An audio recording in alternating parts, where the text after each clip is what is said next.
하나님을 향해서 우리가 기대하는 것, 소망을 가지는 것 매우 아름답고 귀한 일입니다. 그런데 더 중요한 것은 하나님이 나를 향해 가지고 계신 기대가 무엇인지, 어떤 소망을 가지고 계신지를 아는 것이 더 중요하다고 믿습니다. 27년 전에 제가 중앙도에 있는 상가교회에 부임했을 때에 여러분들이 오늘 앉아서 예배하는 이 성전에 있는 땅은 맹지였어요. 맹지라고 하는 것은 건축할 수 없는 땅이죠.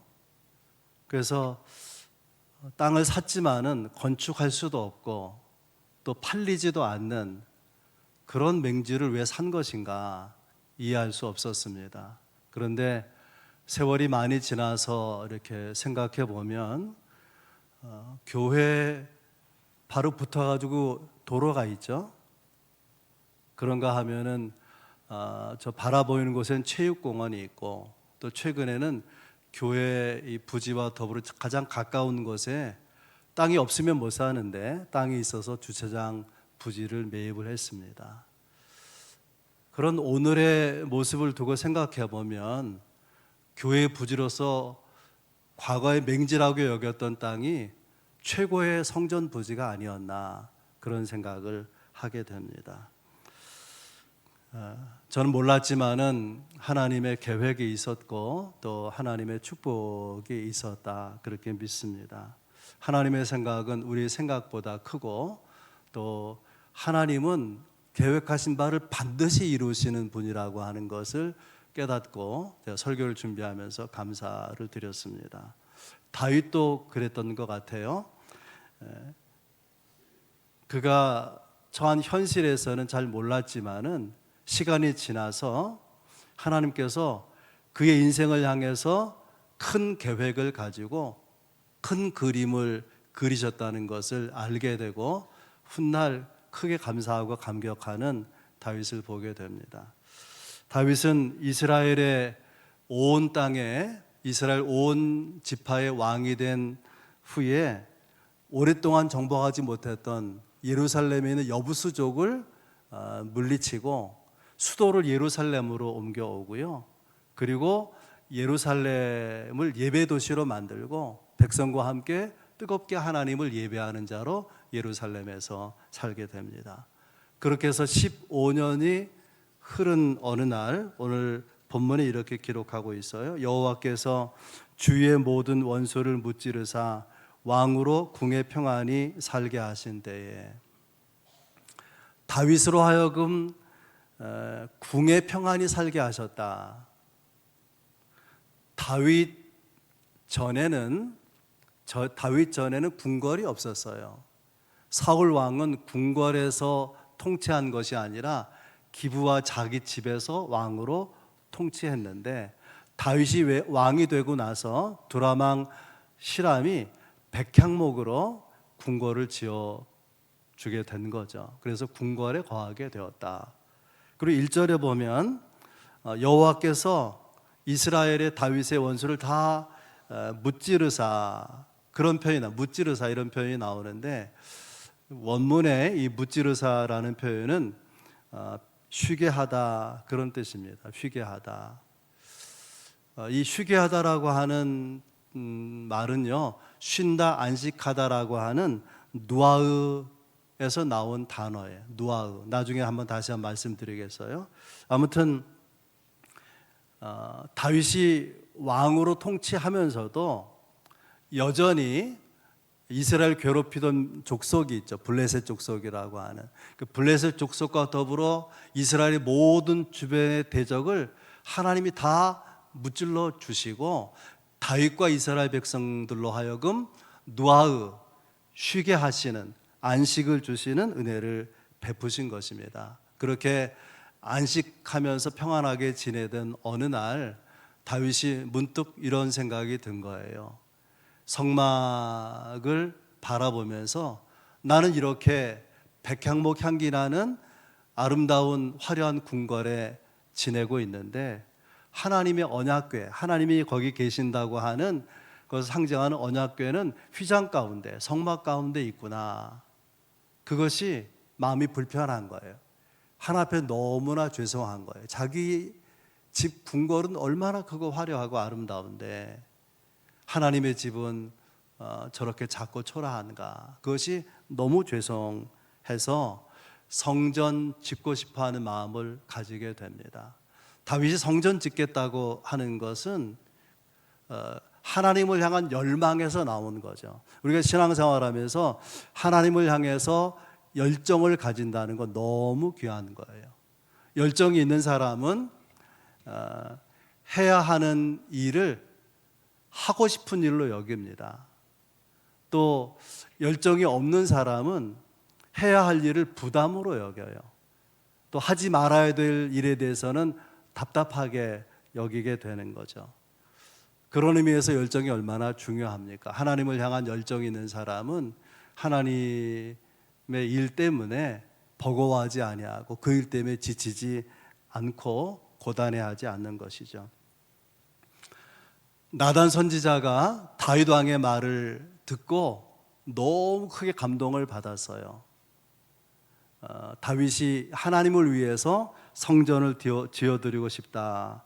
그러자 나단 선지자가 감격하고 3절에 이렇게 말합니다. 여호와께서 왕과 함께 계시니 마음에 있는 모든 것을 행하소서. 나단은 주의 종이죠. 나단은 다윗이 성전 짓는 헌신을 하겠다는 말을 듣고 당연히 하나님께서 기뻐하시고 그 일을 허락하실 것이다. 그렇게 여겼습니다. 나단의 큰 실수죠.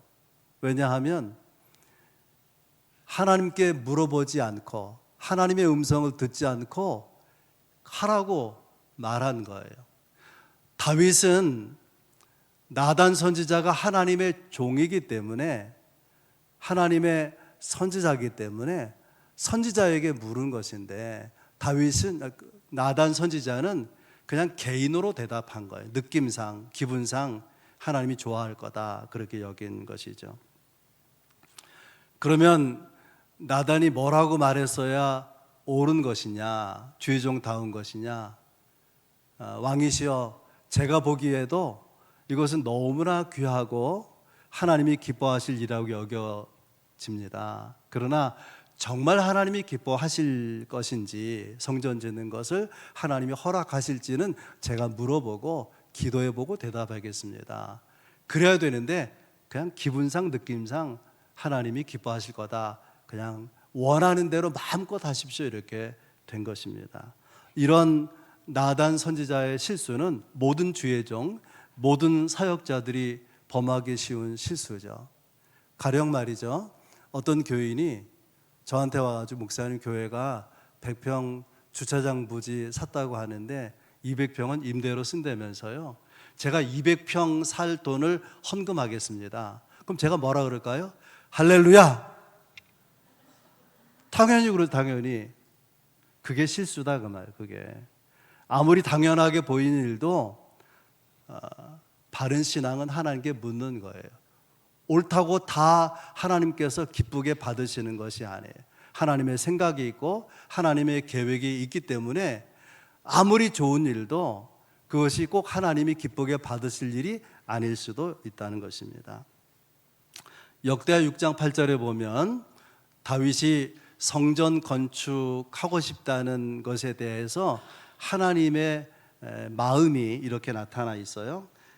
내가 내 이름을 위하여 성전을 건축할 마음이 있으니 이 마음이 내게 있는 것이 좋도다. 성전 짓고 싶어하는 다윗의 마음이 하나님에게 마음에 든다 그 말이에요. 그럼 오케이 해도 되는데 하나님은 오케이 하지 않았어요. 그리고 역대상 22장과 28장에 두 번, 세 번 같은 내용으로 말씀하고 이렇게 돼 있어요. 너는 피를 많이 흘렸으니 내 이름을 위하여 성전을 짓지 못하리라. 하나님의 샬롬을 상징하는 하나님의 임재가 상징이 되는 성전, 전쟁에 피를 많이 흘린 사람, 또 피를 많이 흘려야 될 전쟁을 치를 너는 성전 짓기에 합당하지 않다, 적당하지 않다는 거예요. 그리고 아들 솔로몬이 성전 짓게 하지 않습니까? 그런데 하나님께서는 오늘 본문에서 성전 짓는 것을 허락하지 않지만은 다윗에게 너무나 중요한 교훈, 우리가 받아야 될 너무나 중요한 교훈을 말씀하시고 넘치는 축복을 오늘 본문 뒷부분에 하고 있는 것을 보게 됩니다. 오늘 그 얘기를 나누려고 하는데요, 세 가지로 나누. 첫째는 하나님이 원하시는 것, 두 번째는 설교 제목이죠. 내가 아니라 내가.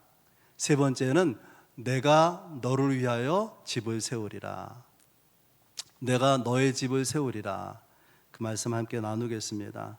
첫 번째 메시지, 하나님이 원하시는 것 7절입니다. 이스라엘 자손과 더불어 다니는 모든 곳에서 너희가 어찌하여 나를 위하여 백향목집을 건축하지 아니하였느냐고 내가 말한 적이 있느냐.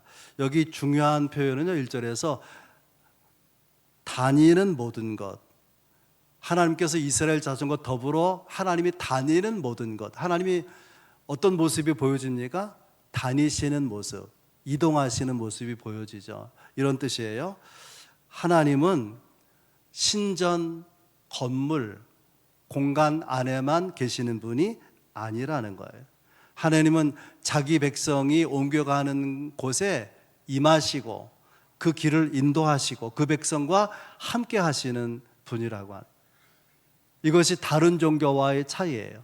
다른 종교에서 신은 그 신전에 있다고 여기기 때문에, 그래서 신전을 화려하게 꾸미는 것입니다. 그러나 하나님은 신전에만 머무는 분이 아니고, 성전에만 머무는 분이 아니고 자기 백성과 함께 계시는 분이에요. 백성이 어디로 가면 그리로 가서 함께 계신다, 그 말이죠. 창세기에 보면 야곱이 형을 속이고 아버지를 속이고 축복 기도를 가로챘다가 미움을 받고 도망가죠. 외삼촌 집으로 도망가는데 루스라고 하는 지역, 나중에 이 루스는 베델로 바뀌어요. 이 베델에서 피곤해서 돌을 베개하고 누워 잠을 자다가 꿈을 꾸죠. 아주 신비로운 꿈이었어요. 하늘에서부터 사다리가 땅까지 이렇게 딱 이어져 있는데 하나님의 천사가 오르락내리락 하는 거예요. 그런 아주 기이한 꿈을 꾸면서 야곱이 이렇게 생각합니다. 과연 하나님이 여기 계신 것을 내가 알지 못하였도다. 부모님 집을 떠나서 도망쳐 이렇게 광야를 지나가면서 나 혼자 지금 피난의 길에 올라 있다. 혈혈단신 나 혼자 피난 길에 올랐다 생각했는데, 그 피난하는 길에 야곱이 누워 자는 그곳에 하나님이 함께 계신 것을 체험하게 된 것이죠. 그렇습니다, 여러분. 하나님은 성전에만 계시지 않고 우리가 있는 곳에 함께 계시고 우리가 발걸음을 옮기는 곳에 함께 이동하셔서 거하시는 분이라고 하는 거예요. 하나님이 원하시는 것은 성전 건물 자체가 아니라 자기 백성과 함께 있기를 원하는 거예요. 우리가 하나님과 함께 하기를 하나님이 원하신다는 것입니다. 다윗은 하나님께서 성전의 이 성막에 계시는 것으로 생각하고, 그 하나님 계신 성막이 너무나 초라하다, 너무나 작고 미미하다. 그래서 성전을 짓고 싶어 한 것이죠. 사람은요, 자기가 타는 차에 따라서, 자기가 입는 옷에 따라서 좀 있어 보이기도 하고 좀 없어 보이기도 합니다. 그러나 하나님의 존재, 하나님의 영광은 하나님이 거하시는 장소에 의해서 전혀 영향을 받지 않는다는 거예요. 시편 148편 13절입니다. 여호와의 이름을 찬양할지어다. 그의 이름이 홀로 높으시며 그의 영광이 땅과 하늘 위에 뛰어나심이로다. 하나님은 하나님은 어떤 장소에서 예배하든지 그것과 상관없이 홀로 높으신 분, 땅과 하늘 위에 홀로 뛰어나신 분이라고 말씀하십니다. 이런 뜻이에요. 우리가 하나님을 높여드리면 하나님 비로소 높아지는 분이 아니고, 우리가 하나님을 높이지 않으면 그는 그냥 묻혀 지낼 수밖에 없는 초라한 존재가 아니라는 거예요. 홀로 충분히 뛰어나시고 높으신 영광스러운 분이라고 하는 거예요. 크고 화려한 성전이 중요한 것이 아니라 자기 백성이 있는 곳에 하나님이 함께하기를 원하신다. 이것을 다윗에게 가르치고 있는 거죠. 7절 다시 읽어보면 너희가 어찌하여 나를 위하여 백향목 집을 건축하지 아니하였느냐고 내가 말한 적이 있느냐. 왜 성전을 짓지 않느냐라고 말한 적이 없다는 거예요. 다윗아, 너는 크고 화려한 백향목으로 지은 궁궐에 거하면서 왜 내 집은 방치했느냐? 한 번도 그렇게 섭섭하게 여긴 적이 없다라고 하는 것입니다. 하나님이 원하시는 게 뭐라는 거예요? 성전이 아니고 하나님이 자기 백성과 함께하는 것, 자기 백성이 하나님과 함께하는 것이 하나님이 정말 원하시는 것이다. 또 한 가지가 있어요. 하나님은 정말 원하신, 결론부터 말씀드리면 예배자를 원하십니다. 출애굽해서 광야 생활하면서 다윗 시대까지 계속 하나님을 예배하는 것으로 사용된 성막, 그것을 하나님은 다윗의 장막이라 그래요. 다윗이 거기서 기도하고 다윗이 거기서 예배했기 때문에 그런 거죠. 특별히 아모스서 9장 11절에 이런 말씀이 있어요. 내가 다윗의 무너진 장막을 일으키고 그 허물어진 것을 일으켜서 옛적과 같이 세우리라. 하나님의 성전이 회파되었을 때에 하나님께서 그 표현을 다윗의 장막을 회복시키겠다, 그렇게 말씀하신 것입니다. 그러니까 하나님이요 정말 소중히 여기고 그리워한 것은 솔로몬 성전 아니고요, 스룹바벨 성전이 아니라 다윗이 하나님 앞에 기도하고 엎드렸던 그 성막, 다윗의 장막을 그리워하신다는 것입니다. 이유는 그가 참된 예배자였기 때문에 그런 거예요. 다윗만큼 온 마음을 다해서 예배한 사람이 없었습니다. 다윗만큼 하나님을 사랑하고 높인 자가 없었습니다. 다윗은 최고의 하나님께 자기의 최선을 드리고 싶었던 것이죠.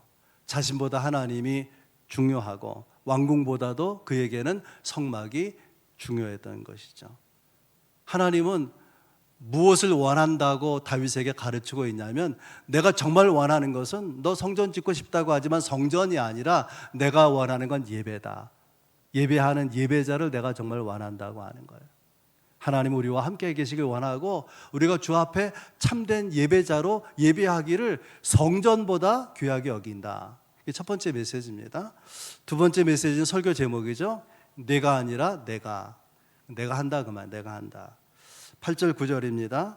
내가 너를 목장 곧 양을 따르는 데에서 데려다가 내 백성 이스라엘의 주권자로 삼고 내가 가는 모든 곳에서 내가 너와 함께 있어 내 모든 원수를 내 앞에서 멸하였은즉 땅에서 위대한 자들의 이름같이 내 이름을 위대하게 만들어 주리라.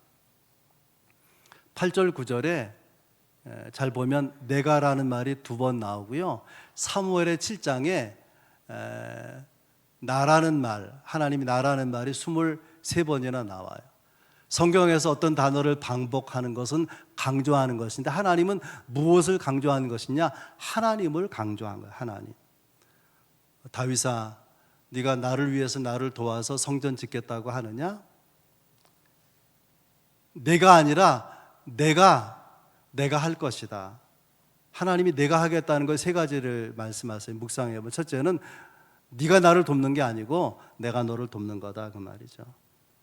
성도들이 봉사하고 헌신하고 충성할 때 빠지기 쉬운 함정이 뭐냐면 내가 헌신하겠습니다, 내가 주를 위해서 봉사하겠습니다, 그렇게 말하는데, 문제는 주어가 자기 자신이 되는 거예요. 자기 자신. 하나님은 우리가 무슨 일을 하든지 주어가 하나님이 되기를, 그 주권자 주체가 하나님이기를 원하는 것입니다. 그래서 오늘 7절 8절에 뭐라고 말하냐면, 다윗아, 너 목동으로 있을 때 누가 너를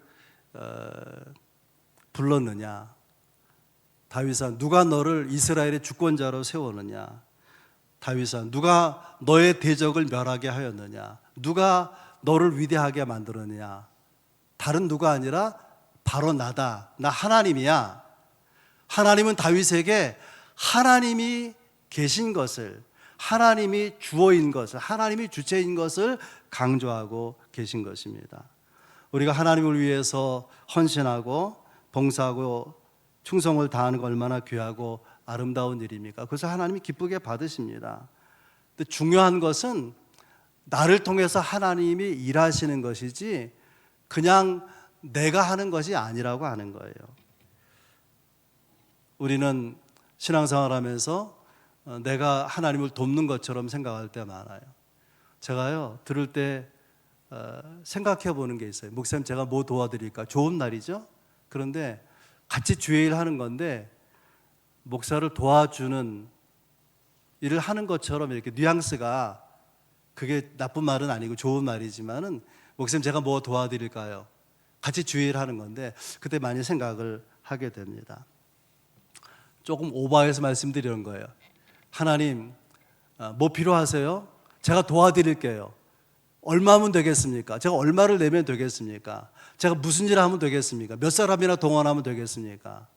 누가 하겠다는 거예요? 지가 하겠다는 거죠. 조심해야 되는 거예요. 내가 하는 일, 나를 통해서 주님이 하시는 것입니다. 만약에 주어가 내가 되면 하나님이 받을 영광을 사람이 가로채버리고 마는 거죠.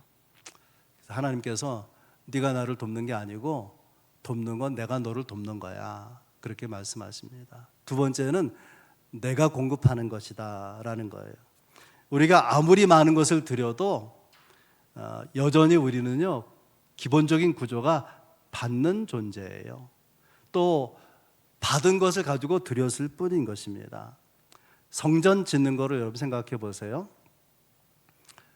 애굽에서 나와서 성막을 하나님 명령대로 만들잖아요. 거기 성소에 있는 떡상 혹은 분향단, 지성소 안에 있는 언약궤가 있는 그 속죄소, 그거 조각목으로 만들고 금으로 입히거든요. 금으로 입힌 것들이 굉장히 많아요. 그런가 하면 성전을 바치는 기둥 밑받침이 은으로 되어 있어요. 많은 은이 사용됩니다. 그 은과 금이 어디서 나온 것일까요? 이스라엘 백성이 드린 거죠. 드린 것은 어디서 나왔을까요? 이스라엘 백성이 출애굽할 때 하나님께서 애굽 사람들에게 달라 그래라. 400년 노예로 살았는데 그들에게 충분히 요구할 권리가 있으니 400년 품값을 받아내라, 그 말이죠. 그러니까 애굽 사람들이 10가지 재앙을 만나고 그냥 막 등 떠밀듯이 가져가라고, 얼마든지 주겠다고. 그 가지고 나온 은과 금이 어디 쓰여지는 거예요? 성막을 짓는데 쓰여진 것입니다. 하나님은 우리의 필요를 채우실 뿐 아니라 하나님께 드리는 것도 하나님 미리 예비하시고 우리에게 공급해 주신다고 하는 거예요. 이것을 믿으면 우리가 삶의 염려에서 벗어나게 될 거예요. 그냥 우리 하루하루의 삶에 급급하며 살지 않게 될 것입니다. 좀 여유 있게 사시기를 바라고요. 우리를 채우시고 공급하시는 하나님께 입을 크게 여세요. 그분은 충분히 우리를 채우실 것입니다. 우리의 모든 소유, 우리의 모든 재능, 우리의 모든 기회 다 하나님이 주신 것입니다. 우리는 받았고 또 받은 것을 주께 드릴 뿐이죠. 그래서 내가 드린다, 틀린 것은 아니지만은 하나님이 내게 주신 것, 나를 통해서 하나님이 쓰시는 것이다. 그렇게 드려야 옳겠다, 그런 이야기죠. 세 번째, 내가 아니라 내가라는 말은 내가 안식을 준다, 내가 쉼을 준다, 그런 뜻이에요. 전쟁은 다윗과 이스라엘 군대가 나가서 전쟁을 치르잖아요. 그러나 승리를 주시고 그 백성을 편안하게 하시는 것은 하나님의 은혜이죠. 11절 말씀에 너를 모든 원수들에게서 벗어나 편히 쉬게 하리. 누가 그렇게 한다는 거예요? 내가, 하나님이 그렇게 한다는 거예요. 1절에도 누아흐라고 하는 쉰다라는 말이 나오는데 그 안식은 다윗에게 주는 안식, 안식의 시작이라면 11절에 나오는 편히 쉬리라 누아흐는 뭐냐면 모든 이스라엘 백성에게 베푸시는 하나님 주시는 쉼, 안식을 말하는 것입니다. 하나님은 다윗이 생각한 것보다 큰 것을 주시는 거예요. 그래서 성전을 짓겠다고 할 때에 마음은 받으셨지만 성전 짓는 걸 거절했잖아요. 기분 나쁠 수 있지만 한번 따라서 보겠습니다. 거절도 하나님의 은혜다. 하나님은 우리가 구한 것보다 더 좋은 것, 큰 것을 주시기 위해서 때로는 우리를 멈추게 할 때가 있어요. 그럼 더 나아가면 안 되는 거예요. 멈춰서서 하나님을 묵상하고 기대하고 기다려야 되는 것이죠. 시편 46편 10절입니다. 너희는 가만히 있어 내가 하나님 됨을 알지어다. 가만히 있어서 하나님이 가라고 하시면 그때 가는 거예요. 가다가도 멈추라고 그러면 멈추는 것입니다. 그런 자에게 하나님은 내가 공급자다, 내가 너를 돕는 자다, 내가 너에게 안식을 준다 말씀하시는 것입니다. 주님이 원하시는 거 들어보니까 다 우리를 위한 거죠. 너무 감사하잖아요. 하나님이 내게 원하시는 것은요, 사실은 우리에게 유익한 거예요. 하나님 원하시는 건 우리 더 좋은 걸 주시기 원하는 거죠. 세 번째 메시지는 내가 너의 집을 세우리라. 다윗에게 말씀하시는 11절 하반절입니다. 여호와가 또 내게 이르노니 여호와가 너를 위하여 집을 짓고, 그렇게 돼 있어요. 이런 분위기예요. 다윗이 선지자를 통해서 하나님께 성전 짓고 싶어요. 그랬더니 너 성전 짓다고 했냐? 아니야. 내가 너를 위해서 너의 집을 지어줄 거다 말씀하는 거예요. 여러분, 다윗이 어디 살고 있죠? 백향목 향기 나는 궁궐에 살고 있어요. 그런 다윗에게 무슨 집을 지어주겠다는 것입니까? 얼마나 좋고 얼마나 크고 화려한 집인데 무슨 집을 지어주겠다는 거예요. 결론부터 말씀드리면 하나님의 스케일. 하나님이 다윗에게 지어준다는 집은 궁궐을 말하는 것이 아니라 다윗의 왕조를 말하는 거예요. 내가 너와 후손을 축복해서 너의 집안 가문이 계속해서 이스라엘의 왕의 자리에 앉게 될 것이다. 굉장히 감동적인 말씀 아닙니까? 특별히 12절에 보면은 내 몸에서 내 씨를 내 뒤에 세운다. 궁극적으로는 다윗의 씨에서 나와서 세워지는 인물은 예수 그리스도죠. 그러나 가장 가까이에서는 누구냐면 솔로몬 아닙니까? 솔로몬이 다윗의 왕위를 이어요. 그런데 이 솔로몬의 별명이 지난주 말씀드렸지만 여디디아죠. 솔로몬은 샬롬, 평안이라는 뜻이고 여디디아는 사랑을 받는 자, 그런 뜻이에요. 성경 복음서에서 하나님의 사랑을 받는 자의 대표자가 누구냐? 예수님이죠. 세례받고 물에서 올라오실 때 이는 내 기뻐하고 내가 사랑하는 자라, 예수님을 두고 말씀하신 것입니다. 그의 나라를 견고하게 하리라. 내 몸에서 내 씨를 내 뒤에 세워 그의 나라를 견고하게 하리라. 다윗의 계보를 통해서 세워지는 메시아가 이루는 영원한 하나님의 나라를 말씀하고 있는 것입니다. 13절에 그는 내 이름을 위하여 집을 건축할 것이라. 너 성전 짓겠다고 했지? 그 하나님의 집 그리스도가 지을 거다, 그 말이에요. 교회, 그리스도로 인해서 세워진 거죠. 교회의 머리 예수 그리스도예요. 교회의 머릿돌 예수 그리스도이십니다. 정리하면 이런 내용입니다. 다윗은 단순하게 하나님이 거하시는 성막이 너무 초라해요. 너무 작고 볼품이 없어서 제가 정말 제대로 된 성전 짓고 싶습니다. 그러는데 하나님께서는 그런 다윗에게 집 한 채가 아니라 너의 가문을 왕의 가문이 되게 할 것이고 내 후손 가운데 오시는 예수 그리스도를 통해서 영원한 하나님의 나라를 세울 것이다. 이게 뭐라는 거예요? 하나님의 스케일이에요. 다윗이 생각한 하나님을 위해서 뭘 하겠다는 그 크기하고요, 하나님이 다윗을 위해서 하겠다는 스케일이 엄청나게 다른 것 아닙니까? 이런 하나님의 큰 그림, 큰 스케일을 다윗이 모릅니다. 그냥 하나님의 집을 짓겠다고 한 것인데 하나님은 다윗이 상상할 수도 없는 큰 그림을 그리고 계셨던 것이죠. 창세기에 요셉을 들어서 생각해 보겠어요? 요셉이 어려서 꿈을 꾸었는데 형들의 곡식단이 자기 곡식단을 향해서 절을 하는 거예요. 그 의미는 형들보다 내가 더 잘 된다, 그 말이죠. 출세한다. 그리고 다시 한번 꿈을 꾸게 되는데 해와 달과 별들이 자기 별을 향해서 절을 하는 거예요. 그러니까 요셉은 부모보다 형제들보다 그 가족 누구보다도 더 높이 될 자라, 그런 말이죠. 나중에 어떻게 되죠? 애굽의 총리가 되지 않습니까? 우리가 신앙생활 하면서 우리는 헌신을 두려워합니다. 헌신하면 다 없어져 버릴 것 같은. 저도요, 목회를 시작하면서 하나님, 제 삶을, 제 인생을, 제 목숨을 주님께 드리겠습니다. 근데 조금 염려가 있어요. 그게 뭐냐면 죽으면 어떡하지? 그런 생각이 조금.